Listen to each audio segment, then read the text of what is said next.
Hi guys! So ngayong araw na to ay samahan nyo kami ni Papa dahil meron ako nakitang isang optical clinic sa Quiapo. Ayan. Dahil na-intriga ako guys, na nakalagay doon ay 30 to 40 minutes lang ay makukuha mo na agad yung pinagawa mong salamin. Sakto, itong si Papa, medyo umaano na yung mata, medyo luma na yung salamin niya. So papagawa natin ng bagong salamin si Papa. Kaya samahan nyo kami, let's go!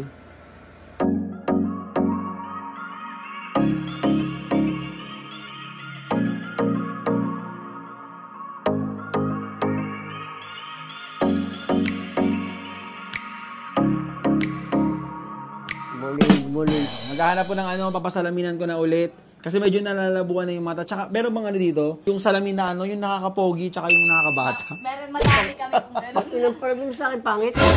Gago Hindi. So, ayan. Mamimili tayo ngayon ng salamin, guys. Mamimili kami ng salamin ni Papa. Meron ba dito yung gusto po kasi ni Papa yung mga yung pang-trending na na mga salamin, ganyan. Ito yung mga trending frame po namin. Pero quality frame. Okay. Tapos kasama na dun po sa price na 1,500 with grade na, with anti-radiation na din. Kompleto na po. Kompleto na siya. Maganda. Tsaka yun talaga yung mga usong frame po. Yung nakakabata, kasama na po ba yun? Kailangan yata dito dasal. Gago, bata pa ako. Nakakapogi. Kailangan yata dito dasal.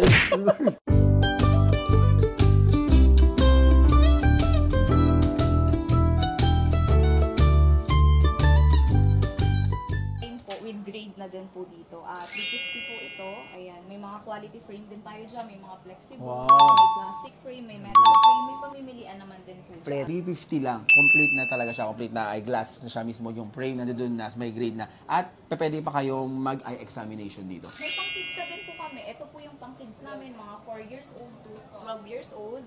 May promo kami, 700 pesos. Nice. Na yan. Tapos, kung mga kids naman ng mga matataas yung grade, meron kami mga quality frame for kids po. Mga flexible na din po ito.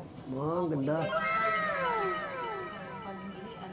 So, kompleto po talaga. Kompleto po talaga yung mga natin dito. May mga dito. sport goggles din po kami dyan. Ayan.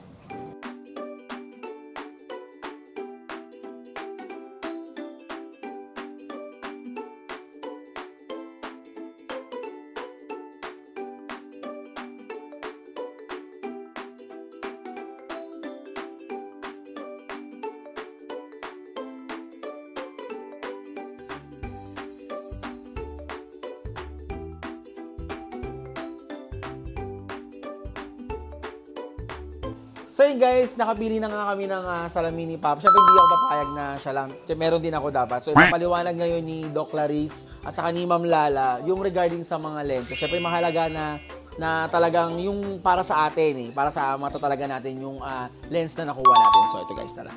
Since may astigmatism ka, usually nire-recommend namin yung mga lenses like si blue coating or yung isang anti-rat po. Okay po. So dalawang klase kasi siya. Meron tayong blue lens, yun yung 100% UV protection, yun yung nabablock niya yung harmful light.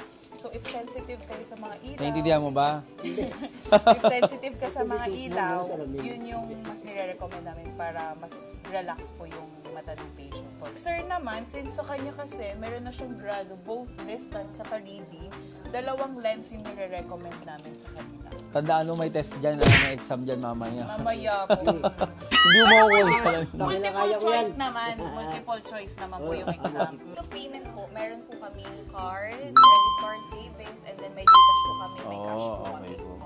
Pwede pong araw-araw hulugan. Pwede na. Pagkatapos yung bubuyaran, saka mo lang po yung glasses. After 30 minutes to 40 minutes, makukuha niyo na rin. Yun ang maganda doon, ma'am. Actually, yung talaga yung sinabi ko kanina na ang kagandahan nito is 30 to 40 minutes, makukuha mo na agad yung salamin na para sa'yo. Meron po kasi marami dito mga napapadaan lang, tapos nakikita nila maraming paggawaan ng glasses. Ayun, makukuha din nila bago sila makuha na nila yung glasses nila.